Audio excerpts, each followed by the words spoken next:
I mean, had a rough start. We won 15 out of the last 19, 11 in a row. But the game's just so relevant. So you do things right, you put yourself in a position to have success. If you don't, you get beat. And so now the key for us is to be able to do that against potentially better competition and just be ourselves. This last 10, 11 games, what has that been about for your team? Has it been about getting confident? Is it about getting a lineup or rotation set? I mean, what has this kind of last 2 weeks been about for this team? Well, I think first of all is getting back home and building some confidence and playing well. And if we play well, then potentially we have good results. And we've done that. And with that comes a lot of confidence. We've been able to make some really good adjustments when you look at just communication on the field, pre-pitch, and with the ball in play. Coordination of each other, coordination of understanding each other's range, and just playing overall better defense.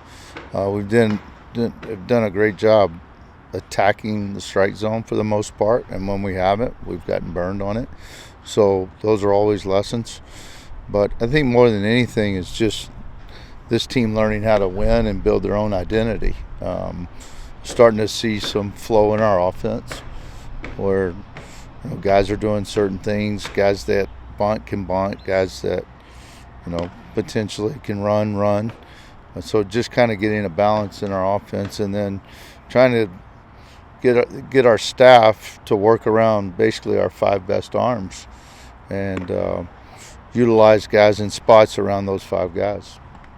Aside from Peyton jumping into the lineup, has there been any development over the course of the win streak that's really caught your eye and been a pleasant surprise, or even not a surprise, that type of thing? No, I definitely think there's been development. When you look at some of our swing paths and some of the things we're doing with our lower half and making those adjustments, because we haven't been hitting through some baseballs. We've been early, we've been late, and so trying to get our timing down. EK's done a good job of that. Peyton's been very consistent. DC still, in my opinion, has the best swing of anybody on our team, and so when you look at his pitch selection, becomes the key to his offensive success. And he's drawn a lot of walks, scored a lot of runs, but now he's driving some baseballs to go with that. Good to see Garrett constantly tinkering, sometimes over the top too much, but when he backspins balls, he can hit it really well, especially to both gaps. And I think one of our biggest adjustments has been Jack O'Dowd, just using his backside correctly and doing the same thing and trying to make some improvements with JT. But throughout the lineup, we've been committed to working on things that are going to beat the best pitching. Not just the success against in the last 11 games, but building the team, building the swing, building the staff to beat really good teams. Is there any players who you wanted to get more at bats for, or get more innings for during this non-conference slate? That didn't get those, or are you pretty happy with how? Yeah, I wish we could have gotten Jalen Flores a few more. Cam Constantine has been a kid that's worked really hard, that has made some adjustments in his swing. He just hadn't had any results yet. So both of those kids. Max Ballou, I still think Max has a chance to DH for us against right-handed pitching, and I think he can hit velocity. So still would like to get him more at bats, and probably not as many as we needed, but that's what today is for as well, because we'll face 5 arms need to throw to some hitters, and so we'll mix those in today to continue to get those guys live at bats. And how do you feel about the defense in the infield over this win streak, and is it something that you've been happy about, something you're still a little bit more concerned about? Well, I think a good adjustment is that Peyton's been able to hold his own at third base, and that's been key for us, because now you got one of your better hitters in the lineup versus trying to find a spot for him and DH. You can only have so many DHs, and you guys be able to defend the ball, and he's done a good job of that. He's still learning the position, but his skill is there.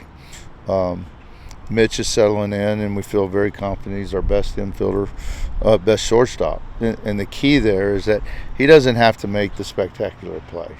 What he needs to do is just be very consistent on the routine. He and Jack working together. And I mean, I think Jack made a really nice range play last night that JT made a mistake going to a cutoff instead of not trusting that Jack got the ball. And that's just learning, his own teammate. But having those guys in the lineup day in and day out really helps them working together. I know some teams have already gotten a start, but just kind of your overall thoughts on the Big 12 as you're about to embark on the slate. Yeah, I mean, it's good. We know it's good. Texas Tech has played a lot of games at home. They've been good at home. They haven't played anything on the road other than tournaments. So that's going to be interesting. The surface will play fine for them. I think they'll handle the environment. They're a good team. Oklahoma State really looks the part. It's tough going on the road in the Big 12 no matter what. So they'll bounce back. I mean, Baylor comes up with 2 out of 3 from K-State. There's just always so much parity in our league. West Virginia always comes out of nowhere, and they're in the mix, as they are right now. And Oklahoma was a Omaha team, so they learned how to win in the last couple of years and did a great job against TCU on the road. So I think your goal is to put yourself in a position to win a series, and if you have opportunity to sweep, great. And understand that the league is tough, and you play one day, one game, one series at a time, and just do your best. And that's what I want to see our team do, is just go out. We don't put on our Big 12 uniform now. We just got to go play baseball. David, I don't know how far in the future you look, but when you start thinking of the conference and these teams, are there teams you would like to continue playing once this team leaves for the SEC, whether it's midweek or a non-conference series, and where does Tech kind of fall on that scale? I haven't talked to Tech about any of that. I have had West Virginia reach out wanting to come here, and I'm sure with Baylor being so close that we'll either do some midweeks or potential weekend. I know that's very feasible for both teams. With any of the others, KU, K-State, I doubt if we would go there if we don't have to, just because of weather. But I would not think that. I would think that would be a good series, or even something that matched up with them when they would come to a closer team like Baylor. That maybe a midweek works out in a spring break or something. But I just want to schedule teams for the most part that are going to help us get better, but also creates a balance. The schedule is so strategic. If you look at 21, we started slow, finished strong. You look at 22, we started really strong. Then we went through a lull through spring break and then got back into the swing of things in our conference. And then you look at this year, started very slow with a very new team. Word on the street is we haven't played anybody. I don't care who you play. It's hard to win 11 straight against veteran lineups. You got old lineups, and so we've done a good job of taking care of business. So now is just go out there and see how we fare against the Big 12. But yeah, I think so. There's nothing in there that says no. Just kind of the balance of the schedule. And with these road games coming up in the next 10 days, how important is it for these young players going out to Fullerton and having that series, even though it probably wasn't the result you wanted, for this now in the Big 12 where they've already had experience on the road? Yeah, we've only had the one and then a tournament, but I think every day is experience for them. I mean, if it's X amount of at-bats, if it's a different setting, a different venue, a different type of team, a short game team versus a power team, they just gain those experiences at this level. They've played a ton of baseball, but they haven't played very much baseball at this level and with this intensity and, teams that are really quality. So it's a tough stretch. You got Tech at home, at A&M, at Oklahoma State, just in the next 7 games. So I don't think we should be judged by the next 7 games. I don't want our team to think like that. Just like I didn't think we should be judged the first week. The first 2 weeks, we're still, got a lot of games to play. So if we can just kind of compartmentalize and play today, let me worry about the big picture and them try to get better every day. So kind of Time for one or two more. about the big picture, do you think that there's a number, whether it be 17, 18, 19, that it'll take to win the conference this year? Yeah, I mean, there's just so much parity. We won it, I think both times we won it in 18 and 21. I think we were 17 and 7. I don't think anybody's going undefeated. I don't know the number. I think you got to do everything you can to be in every game and give yourself a chance to win it. And then it comes down: do we make a pitch? Do we get a big swing to kind of create some runs?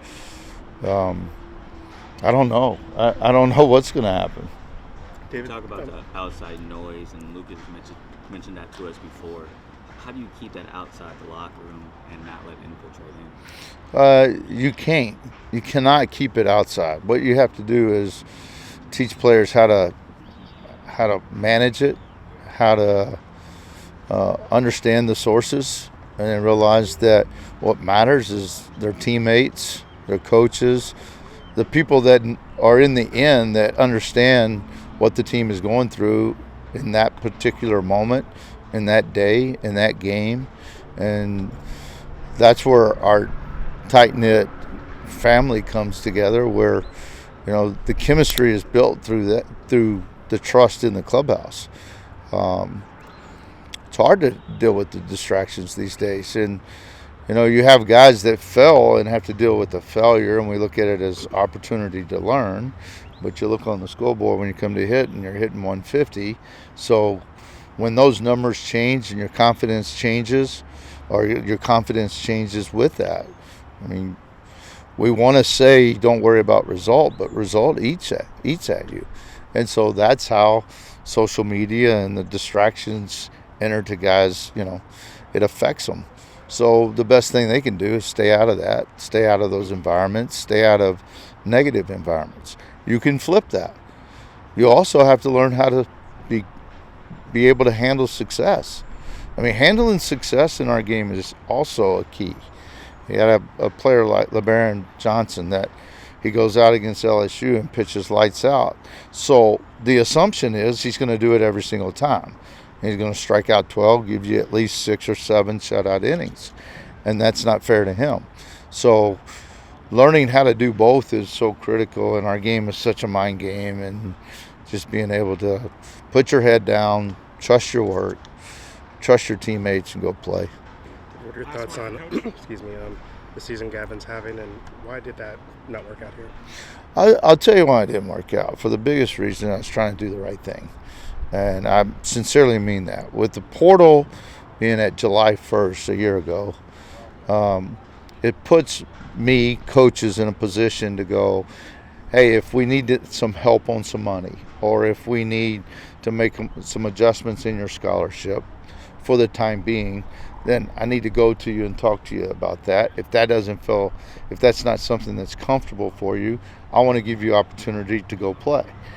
The flip side of that is you could not worry about that. Let it run its course, get through the draft, and then see what you need, or what kind of scholarship money you have, what your roster looks like, what your incoming looks like. And then if we make a decision then the kid's stuck. Whether he's stuck of having to get a loan, or whether he's stuck of transferring and not being eligible. I just didn't feel like it was right to do that with any of our players. And, sometimes it doesn't work out for you. But at the end of the day, I want it to work out for players. Gavin Cash was outstanding when he was here. He fit in well. It just didn't work out for him to stick around for the next year. Teams and getting to conference play. Yeah, this is what you train for in the fall and early spring, and then the non-conference schedule. This is what you train for. So we're excited and we're ready to go. When you look at this team, where it is now as opposed to maybe 11 games ago, is there more confidence on the team? Is there Is it the same mentality? I mean, how much have you all changed in this last 10, 11 games? Yeah, without a doubt, I feel like there's more confidence. Winning breeds confidence, and I think through this 11-game stretch, we played pretty well, and we feel pretty good about ourselves. And how's your own personal pitch mix feeling? How are you feeling on the mound going into this weekend?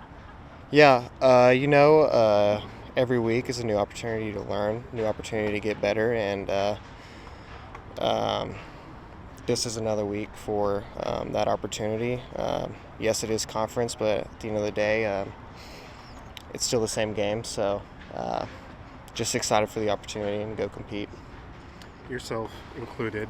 There's a lot of guys on this team who were either contributors or didn't play last year, but got to kind of watch some of the vets and all that. And what did you all learn from those guys about what a Big 12 race is and what these next couple of months are going to be like? Yeah, it really started for me my freshman year. Hurt the whole year learning from guys like Ty Madden, Cole Quintanilla, Pete, all those guys on what it takes to grind through a 60-plus game season and what it takes mentally, physically, taking care of your body, stuff like that. But I feel like getting that experience to learn from those guys has really helped me this year. Coach kind of mentioned with such a young team, they don't want to get too high or too low in these first couple of series in conference play. So how, as players, do you kind of not let that happen? Yeah, I think you saw our kind of inexperience a little bit early in the season, but I think once these guys got their feet wet, get more comfortable, get some wins under their shoes, I think allows them to free up and truly play like themselves. Tech's obviously always carries an offensive reputation, so what's the key as a staff to making sure that those bats don't do a ton of damage here? Yeah, just the same approach we've been doing, just attacking hitters, getting strike one, and just go from there and compete and stick to our game plan. They've got a pretty solid lineup, but just stick to our game plan and attack. It's gonna be weird at all seeing, Gavin in the batter's box. What's that gonna be kind of like? Yeah, it'll be interesting. He's had a pretty good year this year. It'll be interesting to see him back at the dish. Familiar face, but yeah.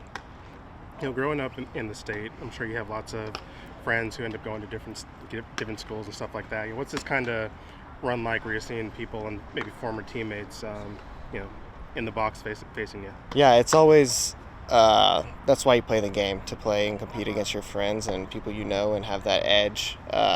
Especially playing against guys like Tech, majority of their roster. It just makes it that much more fun, and definitely one of those games that you circle. Good.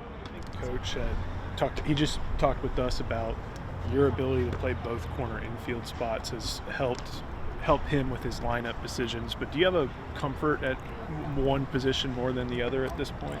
No, they're both. I'm pretty comfortable at both places. There's not a particular one that stands out to me more of like difficult or more fun or anything like that. Just wherever I need to be, wherever he needs me, I'm good. And then kind of off the wall, how many gloves do you own? I have like 6 in my locker. For all the infield, outfield, catcher? Infield, outfield, catcher, yeah. First base? Yeah. Or do you have to borrow one? No, I have like 2 first base mitts, 2 infield gloves, 2 mitts, and 1. So 7. 7. 1 outfield. Do you ever grab the wrong one? No, I'll forget one like in the game. I'll only take 1 out for wherever I'm starting, and then if I have to move, I'll go in and grab it. But no, I don't ever forget the glove. I usually just bring them all out for practice and stuff like that. You personally, what did you kind of learn the past few years, kind of having to, watch these conference races, from the dugout and, contributing a little bit but not starting, obviously. What did you kind of learn about what a Big 12 title race in conference play is supposed to be like? Just learning from the older guys before me and the guys that were here, just what it takes to win, and what the everyday work should look like for what it takes to win. That's something we're building towards every day. We're trying to spread that to the younger guys, and I think they're receiving it well. And it's just, get better every day, and so that we can be in contention for that for the 5 championships we want to win. What does it take to win in your mind? I mean, it takes a whole lot, but it takes coming into the field every day, getting your work in, having a high level of intent with your work. Coming to the field with, no matter how your outside life is looking, everyone's going through stuff, and coming in and getting right to the grindstone, and trying to be the same guy every day. And when you come out on the field, you just gotta hit it, just get better every day. And so that's what we strive for, and that's the standard we have. And the guys are doing a good job of it, and we just want to keep it up. And we're excited to get into conference. After the first weekend of this season, there was a lot of outside noise about what was going on with this team. And since then, playing pretty well, 11-game winning streak. How do y'all not let that outside noise come back into the clubhouse when Big 12 season starts, whether it's high or low? Yeah, we just try. We're going to stay neutral as possible, never get too high or never get too low. And it all goes back to the work that we do right when we walk in the facility. Whether we're doing great, we're going to come in and get the work that we need, and whether we're doing, not so great, we're going to come in and get the same work. Just staying consistent with, how we approach each day and the plan we have. Each individual has a plan to get better every day, and so as long as we stick to that, we should be all right.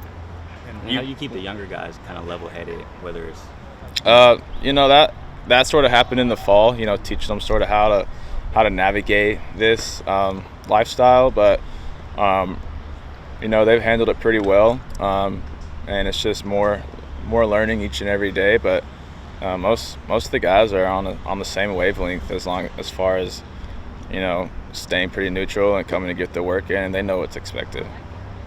And you've hit in a few different spots in the order, even last night, getting as high as the first 3 batters. Is there a different mentality when you're up there, when you're one of the first people up, or is it the same approach? How have you handled that, a lot of different changes and a lot of different positions for you? Yeah, with the lineup changing and stuff like that, I don't really have a different approach when I go up there. Just stick to the same one. I know the situation or whatever, depending on who's on base, where, the timing of the game, may determine what I'm trying to do. But most of the time it's just I stick to the same approach wherever I'm at in the lineup. What's the excitement level? Start conference play, Big 12 play? It's high. It's up there. It's very high. We're all chomping at the bit, to get through these 2 practice days and then for Friday to come around. But we also understand that we got to get through these 2 practice days with the work that we want to get done and with the standard that we want to get it done at before we can go to Friday. I'm not sure if you're friends with many of the guys on the basketball team, but what's this kind of year like when they're doing their thing? You guys are starting conference play. What's it kind of like to be a University of Texas athlete right now?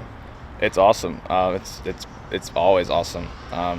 With everything that we are provided with at UT and with Austin and the fans, we're really, really fortunate to come out here and play this game in front of everyone, and it's just nice. It's awesome.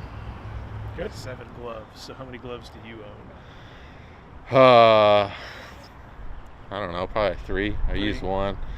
Actually, ones we ordered this year, I was using it for the first time at a tour, so I had to order myself a new one. Mm-hmm. So just this one I've been using the past couple of years. It's been treating me pretty well. So Just an outfield? Are they all outfield gloves? yeah, I'm not good enough to play infield or anywhere else. I remember freshman year we had emergency catcher tryouts. I tried it. I dropped every ball, so I'm just strictly outfield now. I remember that year. Yeah, That was interesting. very. You obviously know what this next couple months is supposed to be like. What are you telling your teammates about Big 12 play and what they should expect as this gets underway? Yeah, I mean, they should expect a dogfight every game. There's top to bottom. Big 12's pretty good. Look at the top. We got Tech, Oklahoma State, those kind of teams, and even the bottom. I won't just put Kansas State in there. I mean, they're going to give us everything I have. Texas we've run this conference ever since we've been around. So I think that we got to keep that edge. People are going to be gunning for us. We know we're going to get everybody's best. It's going to be hostile environments, whether we're here or on the road. So just use that to our advantage, kind of what we've been doing all years. use that underdog mentality. You know, everybody's kind of doubting us and kind of flying under the radar. And I like it like that. I know we do. You know, kind of just keep our heads down, keep working, and show everybody what we're really about. Is it possible for a University of Texas athlete to have an underdog mentality? Oh yeah, I mean, it's tough for sure. I mean, everybody wants to be here. Everybody wants to have the burnt orange on, but like I said, you know, we're not really getting any respect nationally, which doesn't really bother us. You know, like I said, we'd rather it be that way. You know, we've played from the top like we did last year, and you know, we didn't end up on top. So I think it's important that we just keep that edge, find any edge we can, and we're using that chip on our shoulder that nobody's really paying attention to us, and you know, take advantage of that and use that to fuel us. And you know, there's been a lot of highs and lows throughout this season, but then also in conference play, from your experience, you know, there's a lot of highs and lows. And so, how do you kind of keep that level-headedness with the younger guys who may not have experience as Big 12 conference play before? Yeah, that's a great question. You know, we've had a lot of young guys breaking into the lineup, and they've been through the peaks and valleys already. So I think that's just kind of warming up for conference, because once you get into conference, you know, there's no pushovers. You know, you're going to get everybody's best. There's, I don't know, there's 8 teams in the Big 12. 9 including y'all. 9 including us, so you're going to get 8 teams giving us everything they got every game. So we just not make it bigger than it is. You know, it's at the end of the day, it's still the same game we've been playing, and just whether you're playing New Orleans or you're playing Tech this weekend, just have that same mentality. And you know, we're all going to get hot for a weekend or two, and we're all going to go through it for a weekend or two. So just kind of, like you mentioned, keep that level-headedness and just keep trusting our work, keep putting in the right work, and it'll be just fine. You talk about you like being under the radar. Why is that? Why do you like that type of? Because nobody's paying attention to us. I just think it helps us get that edge, get that chip on our shoulder. Kind of motivates us. You know, in baseball, you know, it can be a grind. You know, coming out every day, just doing the same thing over and over again. But being able to find that edge and find that thing to drive you, and I think that's going to help you take it over the top. And I think playing under the radar and nobody really respecting us just adds fuel to our fire. How do you guard against, you know, getting too confident, especially during a long winning streak against teams that aren't Tech, aren't TCU? Yeah. The teams that you're gonna be seeing. Yeah, I mean, it can be hard, you know. Whether, like you said, you're super hot at the plate or whatever, you win a lot of games. You know, baseball's a game that'll humble you. You know, if you don't put in the work, the game will expose you. So just keeping that same level of hard work and doing the same thing right each and every day. You know, it's good to get some wins under our belt. You know, get some momentum going into conference play. So hopefully we can just use this momentum and keep going and raise our level of play up just a little bit.